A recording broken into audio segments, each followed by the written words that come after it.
What's up, everybody? It's Duff from Tier 1 Comics. Please subscribe if you haven't yet to keep updated on content. Also, I'm going to put an email list in the description so you guys can sign up. That'll keep you guys updated of when we start our campaign for the stories. All right, so now I can finally get to talk about my book. My book is going to be called The Immortal Asadi. The Immortal Asadi takes place during the Achaemenid period of the Persian Empire. And what do we know about the Persian Empire or the Persian Immortals? A lot of what we know about them is from Hollywood, movies like the 300 that have the Spartans take on the Immortals. We have the Prince of Persia games. We have the Assassin's Creed where the Persians make a cameo. And then we have Greek history. History is always written by the victors. So as far as what we know about Persian culture in reference to Greek history, they paint them as the bad guys. I'm not saying all of Greek history paints them in this light, but it does suit them to show that they were the good guys and the Persians were the bad guys. Long story short, there's a lot of history that hasn't been touched on or written about when it comes to the ancient Persian Empire. Just to give you a little background on the Persian Empire and the Persian Immortals, the great King Cyrus was the one who started up the Persian Empire. He's the one that started up the Persian Immortal. The Persian Immortals were a fixed group of 10,000 soldiers. They were elite soldiers, kind of like the special operations or the special forces of the Persian Empire. They were also the king's bodyguard, and they were a force to reckon with when in battle. Now, the King Cyrus had two sons, Cambyses and Bardia.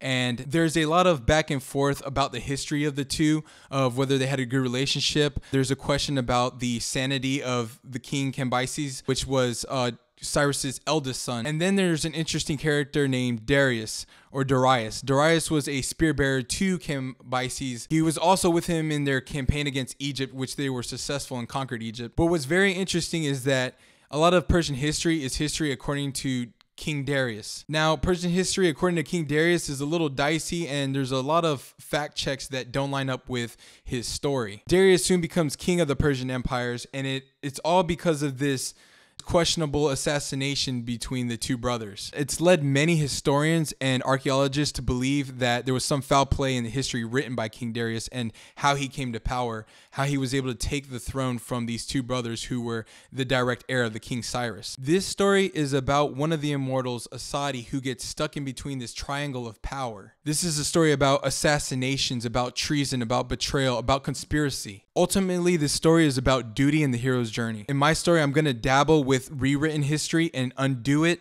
and take it in a direction of a history that could have been. Now, my story isn't going to be historically accurate. It's going to have a lot of historical facts in it, but there's been plenty of stories written about the hero in Greek culture and Greek mythology.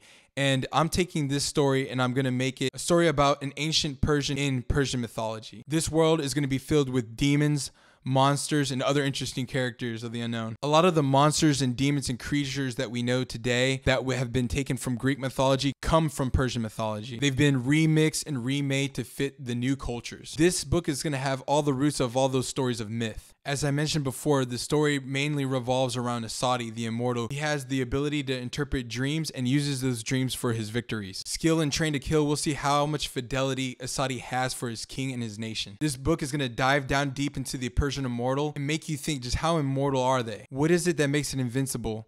Is it the state of the union? Is it the heir to the throne? Or is it their relentless sense of duty? I hope after reading this book, you guys are enriched in a forgotten culture and that you guys get to see the warrior's journey. Alright, so that's pretty much all I can give right now for the story. Please subscribe to our channel and please sign up to our email list in the description. We'll be giving you guys more updates, more videos, more content. Let us know what you guys want to see. I hope this, guys, gives you a little bit of insight of what we're doing over here. If you guys got any questions about the book, please feel free to comment and I'll answer them without giving too much, of course. I want to thank you guys for watching. See you guys later.